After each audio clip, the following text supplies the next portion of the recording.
touch work happens in a room very much like this, and often in this room. And the touch work of Tantra really has a different agenda from the usual kind of Tantric massage practices and Tantric therapies, Tantric practitioners, generally speaking, in the world. The attitude generally in the world and the use of them, and they're great, is an attitude of healing sexual dysfunctions, healing problems, sexual problems, and other problems, and all sorts of troubles of the body. Basically, anything that can be affected through the mind can be affected through touch. So the healing zone is large, and also the crossover to sort of entertainment, just enjoying the pleasures of life zone. And in Tantra, the agenda is a little different.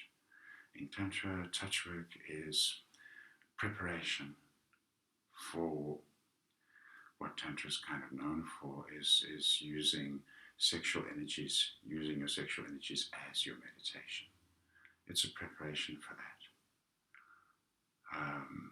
If you're going to be able to use your sexual energies as your meditation, well, a couple of things need to happen. There's an area of mind and eroticism and projection on the situation that's going to have to be addressed. That's our erotic work. In terms of touch work, the idea is that you can't really use your sexual energies, the sensations arising in your body, that rush of neural electrical resonance and current in your body. You can't use that for your meditation unless you can feel it, every little bit of it, accurately, completely. And consider this. Lie down naked, face down on a table, and someone you've never seen before touches you. The body is likely to have resistances, have various levels of reactivity to that experience. And getting the body through that to a point where it can take touch in the same way that you can listen to opera or serious rock. Volumes high, intensities are strong, and not missing a nuance, catching every little resonance, every little fibrillato, every little thing going on there, not missing a thing. That's the condition, in a sense, your body and nervous system has to be in if you're going to really start even playing with tantric meditations, if you're going to taste them as meditations. I mean, otherwise, sure, read the books and try some different interesting sexual positions, but not the same thing when your senses are really attuned to what's happening.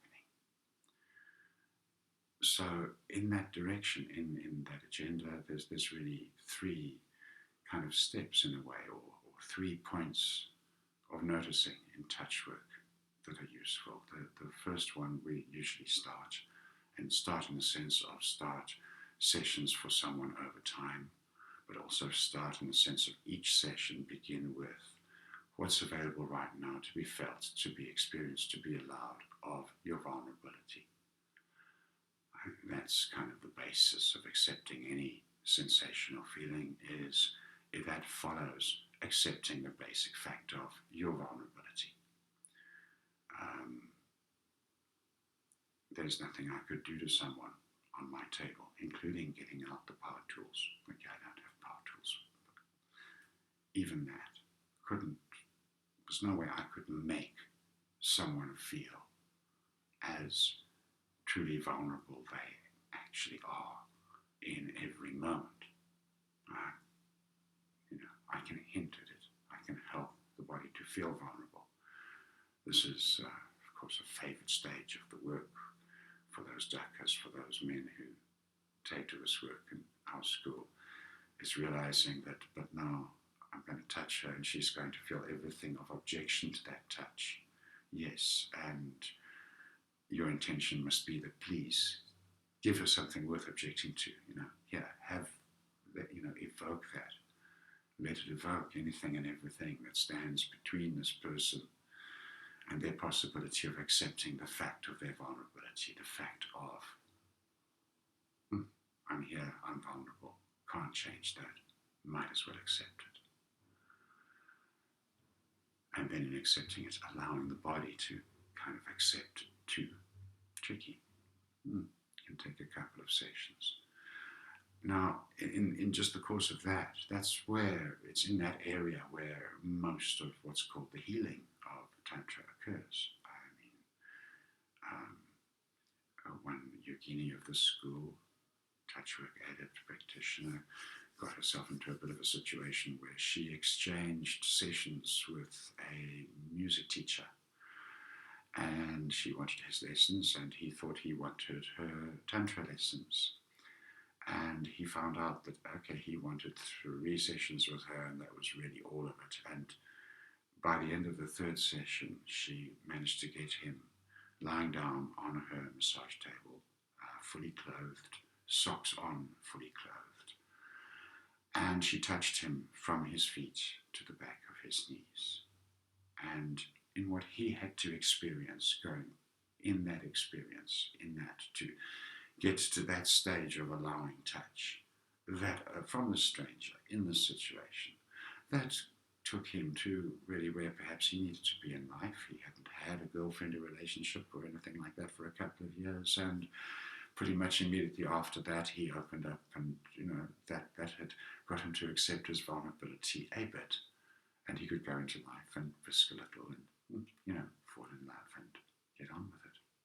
So that's the healing area, but that's all in kind of stage 1 of touch work.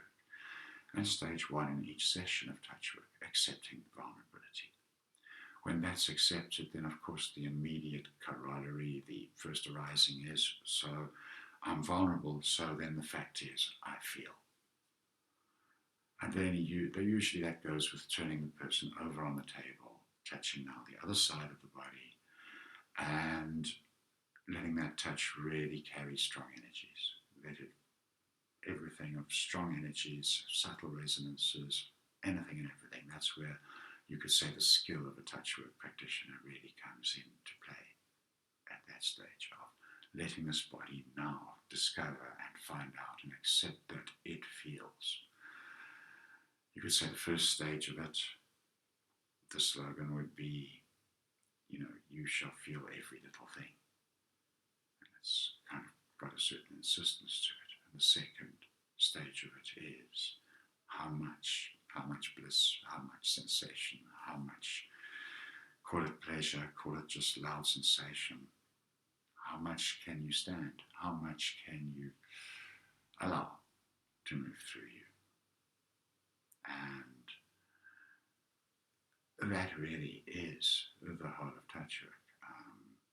There's another stage, sometimes called de-armoring, kind of for those like that guy that needed 3 sessions to get on the table. De-armoring techniques would be great for him.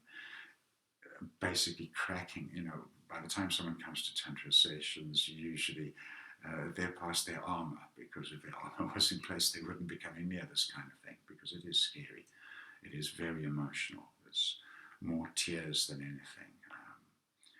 Practitioners in the school, we know all about the world out there, and even some schools having a pretty much a standard attitude of, well, happy endings are a good thing, and that's basically, we'll take the attitude, we're selling that. And when we encounter that, we tend to go, well, I'm afraid if that's what you think you're wanting in this school, we tend to be known for the unhappy ending, as in ending with a lot of awareness, a lot of feeling about, and having really felt through everything you might have to feel right now about the fact that you're vulnerable in existence, the fact of it. And then everything you've had to allow in the sense of just opening to the fact that you feel. And complete that, and you may well move into other areas of Tantra work, or another thing of what's called the healing of Tantra happens. comes, as in your creativity, your urge, your own will comes up and you notice it. For some people, perhaps for the first time, your true will arising.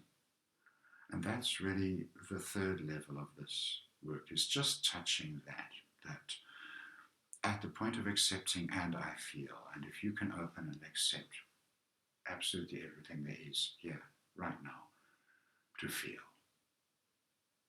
then there's the possibility that that openness, that acceptance invites the feeling of your will, and I want, and I